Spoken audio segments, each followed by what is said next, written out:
Hi everyone, today I'm going to be reviewing Love and Hip Hop Atlanta Season 5, the finale. Y'all, we have finally come to the end on this season. It seemed like they've been dragging it on for the longest time. So we're going to start off with Arian. She meets up with K. Michelle because she wants to have a listening party slash preview for the 1.5 songs that she has finished. My first thought was, why are we spending money on a listening party slash preview of this 1.5 song? But then I was thinking, this is not my money that's going into this, so go ahead and do what you do, Arian. So K. Michelle thinks this is a wonderful idea and wants to know if Joseline can come to the party. Now y'all know Mimi and Arian, they tight like glue. They Forrest and Bubba, 2 peas in pod. Mimi not getting along with Joseline right now, so why K. Michelle thought that Arian was like, okay, cool, me and Joseline, we've been undercover friends for the longest time, so yes, she can come. No, K. Michelle, I think you was kind of being messy, because once I look back on it, you didn't even show up to the party, did you? I'm trying to remember. No, you wasn't at the party, so you want Joseline to come to this party where no one likes her. Like, no one at the party was going to be there likes Joseline, and you wanted her to come to this party? Yeah, I think you was being messy. So, Rasheeda's house is finally done, so she decides to have a housewarming party. Which, Rasheeda, girl, how do you have a housewarming party, outside? I thought that was the whole point of a housewarming party, where people are inside your house, seeing your house, maybe bringing you a gift. But no, we are outside. This is an outside house party. I was like, really? Well, it looked like they was it's some kind of state park or a park. And they just threw a stage up there that's like, all right, Kelsey, Kaylee, whatever Kurt's daughter's name is, we gonna throw this stage right there and you get up there and do your thing, girl. You've been doing good at Posh. You've been, getting your act right on and getting your music together. You going up there and let the world see what you can do. I'm like, really? But, her excuse is why people can't come inside the house is her floors wasn't done. My thing is, why not wait to have the housewarming party till the floors, they didn't got done getting done and people can come into your house. But her idea is, okay, we're gonna have an outside housewarming party, make a little barbecue, even though it looks like we outside at some kind of state park. We had to park around the corner from the house. But since they got 17 acres, she figured it was no big deal. So we got Ernest and Mama Shirlene over there sitting down, discussing. He's saying things are still going wrong with Mama D, and since she has that one class that she is taking in psychology, she feels that she has the authority to counsel him. I've been mentioning to say that ever since she been counseling him. Okay, that gets me. People, you take one psychology class and all of a sudden you can diagnose people, but I guess for him it's more of, I need somebody to talk to who also knows that Mama D is a little bit on the cray-cray side, so I can just vent my frustrations. So while they talking about Mama D, who wouldn't show up but Mama D? She gets there talking about I just got back from the lawyer and I brought this to you. This is my last will and testament. It says that I am leaving all my money and all the palace, money that I got in the palace to my children. And for you, Ernest, I'm leaving you this $1 bill. I hope you don't spend it all in one place. I'm like, really, Mama D? So you went to the lawyer and got a will made out. And came over here, went to the bank and got you $1, went into your purse, got $1, and not only got $1, you put it into this little glass case or plastic case and handed it to him. See, you was thinking about too much stuff right there, just like that time when you brought that doggone straw or bird's nest over to Rasheeda's place of business. You doing too much, Mama D.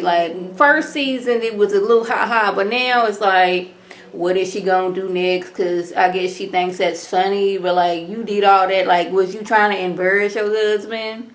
You keep on, Mama Shirley gonna sneak on in and Ernest gonna be gone.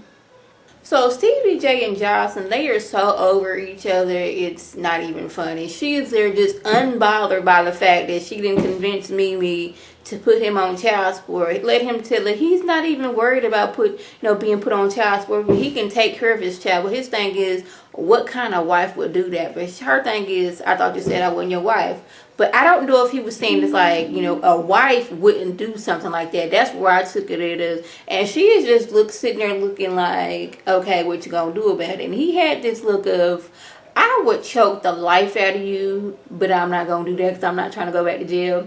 See, Stevie, this is what happens when you leave a good woman, Mimi, and you get with somebody like Joseline. You put Joseline so high up on a pedestal that, you can't tell her nothing at this time. Y'all know season 1, maybe season 2, maybe a little bit of season 3. Stevie had this stronghold over Joseline because she was, the less known person. But as she was getting out there more and more, she started feeling herself, putting her butt on her shoulder.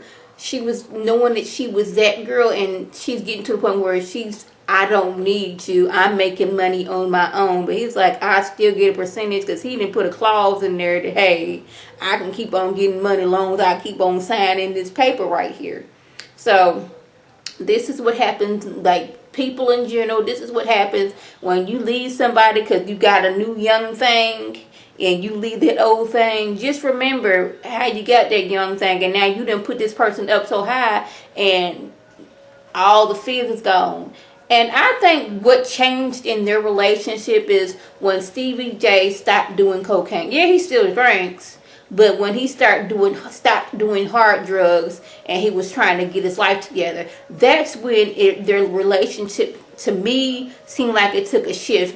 Season 1 and 2, a little bit of 3, he was doing drugs right along with her, and she was happy with that. Stevie was the party boy. But he's no longer in that mind frame right now. And on top of that, she's then became this international superstar. Let her tell it. Which I don't know, has she had a full album out yet? Let me know, not trying to be shady. So this is what happened in their relationship. So it's King's birthday, and Tiara and KK, they done got together. They trying to make peace. KK want to see her grandson, so they didn't, plan this whole birthday party for him. Well, J Nick shows up with presents in hand, and KK is like, okay, stop the presents right now. What are you doing here? And Tara was like, okay, this is my friend. He's here for my son's birthday. She was like, friend my tail. This is a family situation, so be respectful. Tara's like, look here, J Nick, this is a little family thing. Could you leave? He's like, okay, cool. Question, why does he always have on either a hat or like a scarf around his forehead? Is it big? Just asking questions, not trying to be funny. But what's going on with that situation is what I need to know. And KK, she's upset, not so much that, J Nix and Scrappy Leon are friends, is he's ugly and she feels that Tiara can do better. And the fact that she laughed about that said so much about the relationship. Like, this is supposed to be your man. So why are you laughing when somebody else calls him ugly? You just need to know. So they done got Scrap De Leon on the phone so he could talk to the baby, and it was so sweet. And the little baby just was crying. I was like, oh, he's a daddy's boy, and he is missing his daddy like something awful. And I felt sorry for the boy. I was like, oh. Well, hopefully she does take him to see his father since they are so close, and like he can, still be in his daddy's life even though his daddy's locked up. So after little Scrappy had his little conversation with Tammy, he realized that Bambi is where he wants to be. And Bambi has his heart. They broke up, but she still had this pull on him. And like, he had talked to Mama D earlier, and it's like, Bambi is the only person, that was there for me. And Bambi, I liked him and Erica together. I don't know if I just wanted them to be together, or because I didn't really like Bucky and Bucky's hair, but I thought they was good together. But then I see how he is with Bambi, and he's like so much of a changed person with Bambi, and I like them together. He's more mature with her, so he got all they friends, closest friends and family together. Then brought her mama in, his mama, Ernest, Rasheeda and Kurt was there. just brought him, some of his homeboys was there, and he was like, look here, he told her that, hey, I would help you out with your music, and this is gonna be the stage you's on, but it's turned out to be a proposal. He was like, look here, mama, I love this girl, and this girl has my heart. And he got down on one knee and asked that girl to marry him. And I was like, thank you, Scrappy. See, this is what you need to do. Show her with a ring. Give her your last name. Don't just sit there, y'all be in a relationship for 15, 20 years and y'all ain't never been together. Show her you love her by making her your wife. And I was like, yes, I so love them together, and I hope that their relationship works out. So Tommy decided to go to therapy to understand some issues that's going on with her. In this therapy session, I don't want to just jump and say that she was trying to, you know, show her acting skills, but some of what she was saying, I had to rewind it like 3 or 4 times to like get what she was saying, because she gets there, she's nervous, so she's already, ooh, I need a drink right now. And then, do you like to drink? The therapist asked. She's like, yeah, you know, I like to indulge. Like, have you had a drink this morning? She's like, what does that have to do with me being here? Well, it could be your drinking is your problem and why you're here, and this is going to help me understand. And then she gets to saying how, I was confused on this, like I said. She was saying how, now I'm going to have to go to my notes on this one. She said that she first started off as she was the only girl out of, you know, 7 kids. They lived by a cemetery, so they were surrounded by death. And then she goes on to say that her and her daddy didn't get along with her or her sister. So I was confused right there, like, hold up. You just said that you was the only girl in your family. All, you know, I guess 6 boys and 1 girl. So I was confused to where the sister came in it. But I was like, okay. She was talking some more, and she was saying how her daddy, like, basically on the calendar, like, marked off her and her sister's birthday. But then she went on to say he was locked up for 17 years of her childhood, and he got out and was, like, died a year later. So I was trying to figure out, like, when in this timeline of him marking off their birthdays, was he doing it while he was incarcerated? Like, I was trying my best. Now, y'all drop it below in the comment section. Was I the only one confused about this situation? Because she was first off, she was the only girl in the family, but then she had a sister. Daddy didn't get along with her and her sister, but daddy was locked up for 17 years. Like, was all this going on? Because she said it's her childhood. So I was like, maybe, like, before she said her childhood, I was thinking maybe, like, as she was growing up. But she said 17 years. She said specifically 17 years of her childhood, this is what was going on. So I was like, I was confused about that. So I don't know if this was a whole, I'm really trying to better myself, or was this trying to put her acting skills in, you know, motion now. If she was going there for help, then good, get the help you need. But, like, I was just so confused about that whole little scene. So it's the evening of Ariane's listening party / sample party. So the song, she sounded really good on the song. Everybody enjoyed it. It was good. Jocelyn and Don show up after the listening party. Well, after the whole song was played. And Jocelyn has on lingerie, which I'm not surprised, but I'm wondering, not thinking, but, like, does Jocelyn have any clothes that are not lingerie?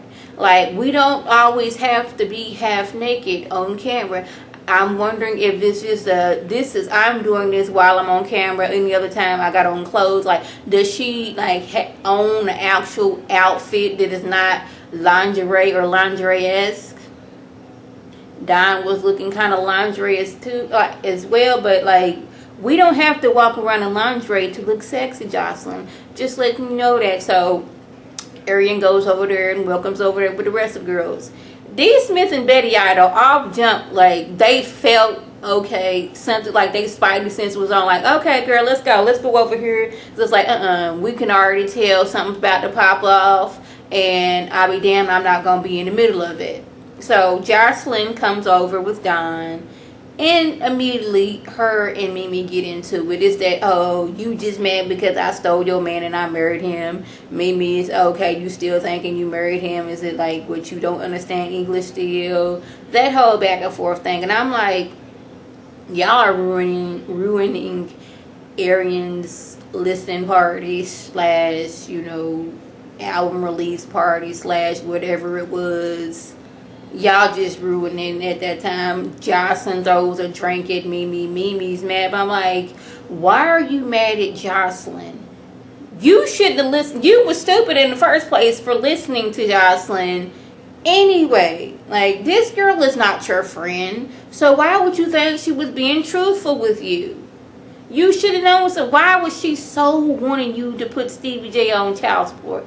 That's what should have been going on in your mind. But then Mimi getting on Arian talking about saying, why did you bring that girl here? Well, Arian, yes, she should have known better than bring Jocelyn. Because Jocelyn, only person she was, you know, cool with was Dawn.